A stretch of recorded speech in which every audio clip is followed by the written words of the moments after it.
My name is Julie, and I'm 36 years old. I take pride in being neat and well-organized. I work as an auditor for a big company, and my sharp eye for details helps me both at work and in my personal life. My friends often joke about how much I love keeping things in order, especially when it comes to money. I always keep my receipts and make sure to pay my taxes on time. But for me, these habits are important for keeping my life on track.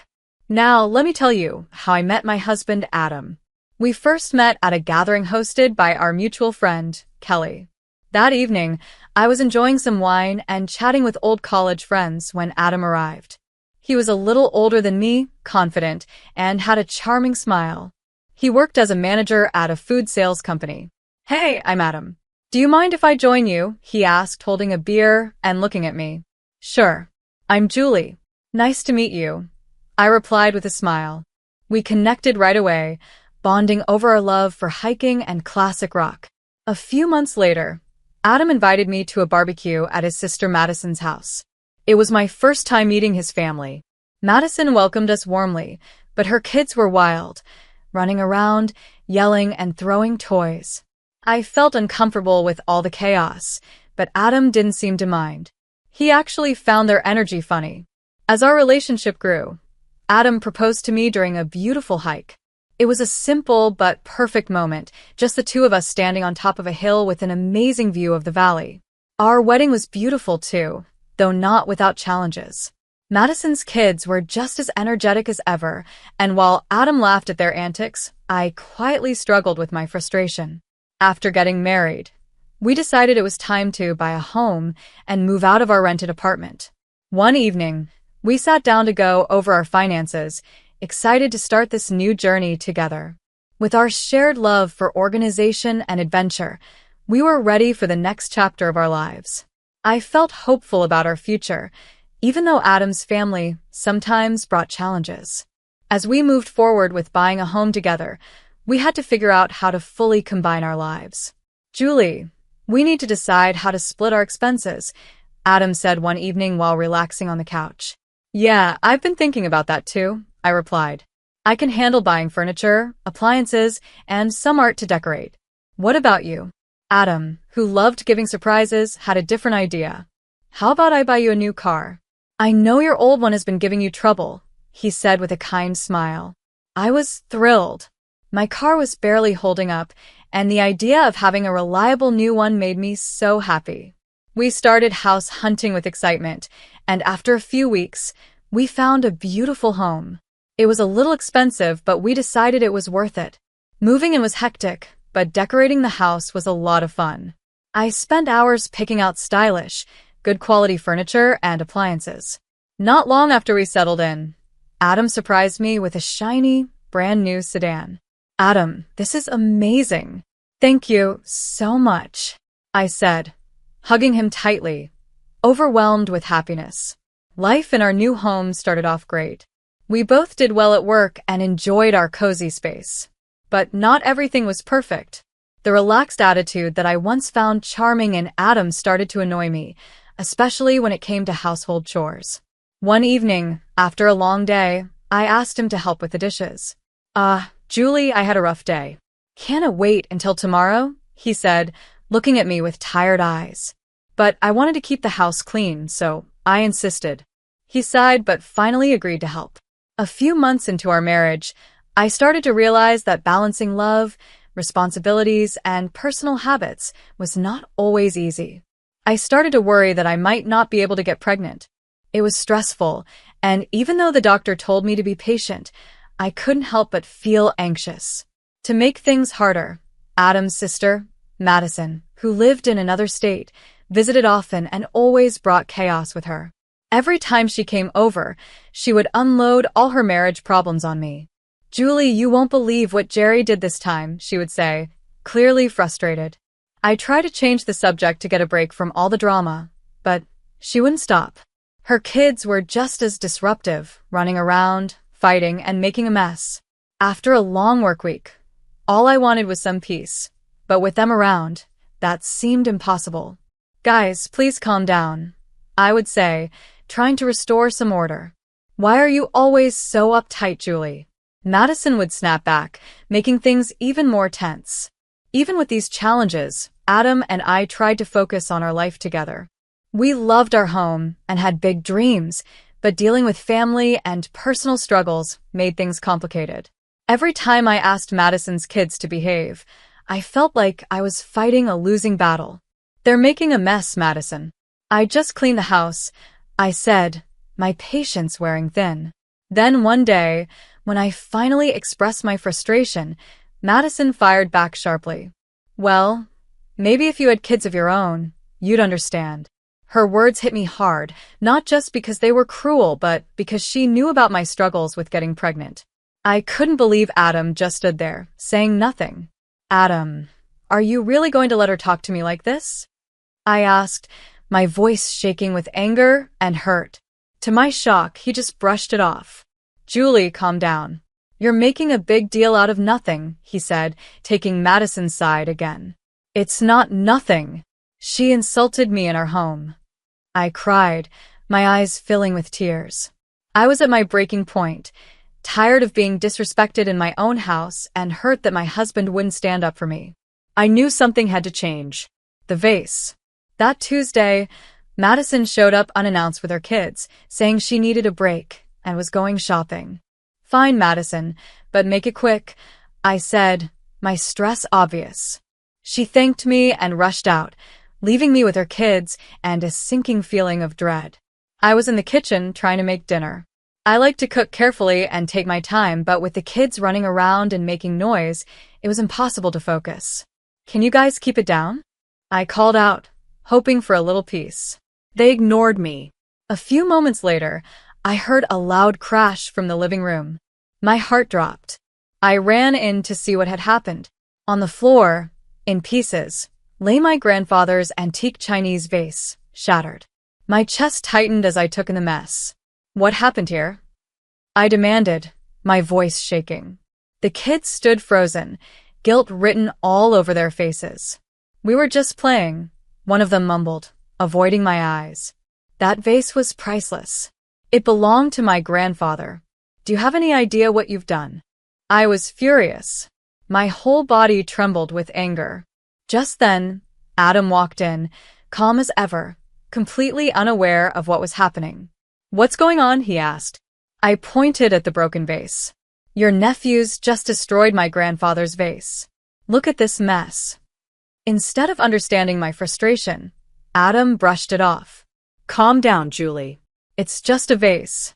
We can get it fixed," he said casually. His words made me even angrier. "It's not just about the vase, Adam. It's about respect.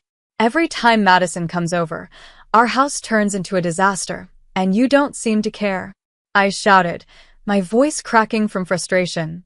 At that moment, Madison walked in, shopping bags in hand, looking annoyed by the noise. "What's all the yelling about?" she asked. I pointed at the broken vase. "Your kids broke my grandfather's vase, Madison. Look at this mess." Instead of apologizing, she rolled her eyes. "Well, maybe you should have watched them better," she said. I was stunned. "Are you kidding me? They're your kids, Madison. I shouldn't have to babysit them." I snapped, my anger boiling over. Adam sighed and shook his head, looking annoyed. "You're overreacting, Julie." "Just drop it," he said. That was it. I had reached my limit. Overreacting? I've had enough of this. I'm tired of being treated like I don't matter in my own home. I finally stood up for myself, determined to make a change. The disrespect had gone too far, and I knew something had to change for the sake of my happiness and self-respect. Tears filled my eyes as I shouted, but Adam just stood there, silent and emotionless. Madison, on the other hand, had a smug look on her face, as if she had won. Overwhelmed with anger, hurt, and betrayal, I stormed out of the room. Dealing with Madison and her kids had already been exhausting for months, but nothing could have prepared me for what came next. The bombshell. The next morning, Adam sat at the kitchen table, casually eating his toast. Then, as if he were talking about the weather, he dropped a bombshell. "Julie, I need to tell you something. Madison is getting divorced, and she and the kids are moving in with us for a few months," he said. I nearly dropped my coffee. Are you serious? Our house is already crazy when they visit for just a day. How are we supposed to live with them for months? I asked, completely shocked. She's my sister, Julie. She needs our help. You need to be more understanding, he replied, looking at me like I was being unreasonable. Understanding? I've been nothing but patient. But this is too much. Why can't we rent a place for her nearby? I'll even pay for the first month's rent, I suggested, trying to stay calm. No, she'll be better off here. Plus, you can help with the kids and keep things organized, he said, as if it was the most logical solution. I couldn't believe what I was hearing. I'm not a babysitter, Adam. I work too, and I need to rest when I come home. I argued, feeling my frustration rise. Stop being so selfish, Julie. It's family. They need us, he shot back, his tone growing sharper. I'm not being selfish. I just want a fair solution. I won't let my life be completely turned upside down, I said, my anger boiling over. Well, they're coming tomorrow evening, so you better get used to it, he declared, standing up and walking out of the kitchen. I stood there, completely stunned, my heart pounding. I felt betrayed. The next morning, still fuming from our argument, I woke up with one thought in my mind. I couldn't keep living like this. I got dressed for work and went to grab my car keys, but they were nowhere to be found. Confused, I called Adam. His voice was calm, almost too calm. I took the car. It's mine, remember? I'm giving it to Madison so she can use it for the kids, he said casually. I was stunned. You're giving my car to Madison? Are you serious right now? It's not your car, Julie. I paid for it, and she needs it more than you do, he replied like it was no big deal. That was the last straw. Adam, you've taken everything from me. And I'm done, I said, my voice shaking with anger. Julie, don't be dramatic, he scoffed, clearly not understanding how deeply hurt I was. I stood there, gripping my phone, feeling like I was trapped in a nightmare. How had things gotten this bad? I couldn't take it anymore. Calling the movers. Determined, I made a call. Hi, I need a team to move some furniture and appliances today. It's urgent, I said. A few hours later, the movers arrived. I walked them through the house, pointing at everything that needed to go. Take it all: beds, sofas, chandeliers, even the bathroom faucets. As they carried each piece out, I felt lighter. Watching the house empty gave me a strange sense of relief. I directed them to take everything to my mother's house. It was time for a fresh start, free from all the stress and chaos. Once the house was cleared, I tipped the movers and thanked them. Then, I grabbed my essentials and left for my mom's place. The knock at the door. Within a few hours, my phone started buzzing over and over again. It was Adam. I ignored his calls, feeling a mix of nerves and newfound strength. That evening, there was a loud knock at my mom's door. I opened it to find Adam standing there, his face red with anger. What the hell, Julie? What did you do? He yelled, barging into the living room. I took my belongings, Adam. You took the car, so I took what I bought, I said, staying calm. This is insane. You stripped the house bare. Where are Madison and the kids supposed to sleep? He shouted. That's your problem, Adam. You made this mess. Now you deal with it, I replied, crossing my arms. You're a thief, Julie. You stole everything, he accused, waving his arms wildly. I didn't steal anything, I said coolly, pulling out a folder. Here are the receipts. I handed him the proof of purchase for every single item. He flipped through them, his anger turning into frustration. Fine, Julie. If this is how you want to play it, I'll file for divorce, he snapped. I took a deep breath. And handed him a stack of papers. Already done. Here are the divorce papers. Sign them and we're finished, I said firmly. Adam looked at the papers, his face turning pale. You're really serious about this, aren't you? He asked. Dead serious, Adam. I deserve better than this, I replied, feeling a strange sense of calm wash over me. Without another word, he pulled a pen from his pocket, signed the papers, and handed them back to me. Fine, Julie. Have it your way, he muttered. I watched as he turned and walked out of my mom's house, slamming the door behind him. I stood still for a moment, feeling both relieved and sad at the same time. It's over. It was over. And deep down, I knew I had made the right decision. That night, I sat down with my mom and told her everything that had happened. She listened patiently, then gave me a reassuring hug. Julie, you've been through so much. It's time to focus on you and your happiness, she said kindly. Thanks, Mom. I just need some time to figure things out, I replied, feeling a huge weight lift off my shoulders. Over the next few days, I started adjusting to my new life, organizing my space at my mom's house and thinking about what came next. It was a fresh start, and for the first time in a long time, I felt hopeful. I knew things wouldn't be easy, but I was ready. I had taken back control of my life, and there was no turning back. Moving forward, after the divorce, Adam and I sold our house and split the money. I decided it was time to find my own place. One afternoon, while sitting in the kitchen with my mom, I scrolled through apartment listings on my laptop. Mom, I think I found the perfect place. It's a small apartment downtown, close to work, I said, showing her the pictures. She leaned over my shoulder and smiled. That looks nice, Julie. Have you called the realtor yet? Not yet, I said, feeling excited about taking this next step. All right, I'm doing this now, I told myself, a flutter of excitement in my stomach. I picked up my phone, dialed the number, and waited. After a few rings, a warm voice answered. Hello, this is Brandon.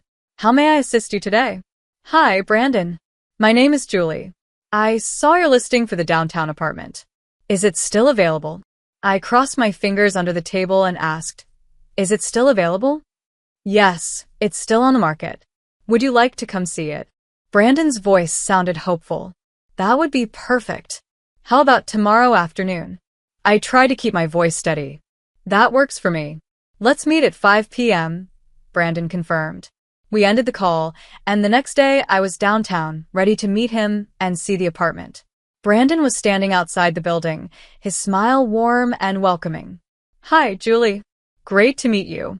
Let's take a tour, he said, offering a handshake. The apartment was small but cozy, with a neat kitchen, a spacious living room, and a small balcony that had a lovely view of the city skyline. This place is perfect, Brandon. I'll take it, I said, feeling a wave of relief. Moving day. After signing the lease and getting the keys, I started planning my move. The next few days were busy with packing at my mom's house and arranging for movers. On moving day, my mom and a few friends helped load the last box into the truck.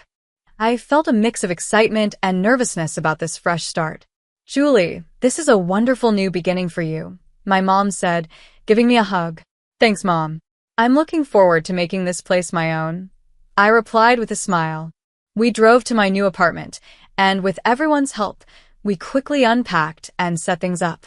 As I looked around my new home, I felt proud and at peace. It was the start of something new, and I was ready. Dinner with friends. That evening, I invited my mom and friends over for dinner to celebrate. We sat on the floor among boxes, eating pizza and laughing. To Julie and her new adventure, my friend Kelly toasted, raising her soda. Thanks, everyone. I really appreciate all the support, I said, feeling truly grateful. As the night went on, we shared stories and laughed, and for the first time in a long while, I felt genuinely happy. Later, I sat on my balcony, gazing at the city lights, thinking about how far I had come. I was proud of myself for taking control of my life. Through friends, I heard that Adam had used his share of our savings to buy a small apartment. He was now living there with Madison and her 4 kids, struggling to keep up with expenses while working 4 jobs. Madison and he were constantly arguing. Unexpected call. One day, out of nowhere, my phone rang. I glanced at the screen. Adam. I was surprised but couldn't ignore my curiosity. Hello, Adam. What's up? I asked, keeping my tone neutral. Julie, please just hear me out, he said, his voice sounding desperate. I know I messed up, and I'm so sorry for everything, Adam said. As I listened, I realized how much I had grown. My life was different now, full of new beginnings and positive changes. I never really understood what you were going through until now, he admitted. Seeing how difficult it is with Madison's kids, I finally get it. I let out a small chuckle. Really, Adam? It took you this long to figure that out? I asked, shaking my head in disbelief. I know it's late, but I mean it. I've done a lot of thinking, and I miss you. I miss us. Can we start fresh? I'll move into your place and make things right, he said, his voice full of hope. I laughed. I couldn't help but laugh, shaking my head. Adam, you can't be serious. You think you can just walk back into my life, like nothing ever happened. Julie, I mean it. I'll do whatever it takes. I'll even take on extra work to make it up to you, he insisted, sounding desperate. I sighed, feeling both pity and frustration. Adam, I've moved on. I'm happy now, and I don't want to go back to that chaos, I said firmly. Come on, Julie. We can make it work this time. I've changed, he pleaded. Adam, it's over. I said, my voice calm but firm. You need to focus on your own life and your family. I'm not interested in going back to that mess. Julie, please. I'm begging you, he said, his voice breaking. Adam, no. I've found peace without you, and I'm not giving that up, I said, standing my ground. I took a deep breath. Take care, Adam. I hope you find your way. Then I hung up. I felt a wave of relief. This was closure, the final break from a life I had worked hard to leave behind. No matter how much Adam was struggling, I couldn't let him drag me back into something I had fought to escape. Coffee with Kelly. Later that day, I met Kelly for coffee and shared what had happened. You won't believe who called me today, I said, rolling my eyes. Kelly raised an eyebrow. Who? Adam. He begged me to take him back and let him move into my apartment, I said, shaking my head. Kelly nearly choked on her coffee as she burst into laughter. Are you serious? What did you say? I told him no, of course. I'm not going back to that disaster, I said, smiling. We spent the afternoon chatting and laughing, and it hit me how much I had grown, how far I had come. I was free. I had built a new life for myself, one filled with peace and happiness. I was determined not to let anyone disturb that. As I walked home, a deep sense of relief and closure filled me. I had finally moved on from that part of my life, ready to step forward with confidence and joy.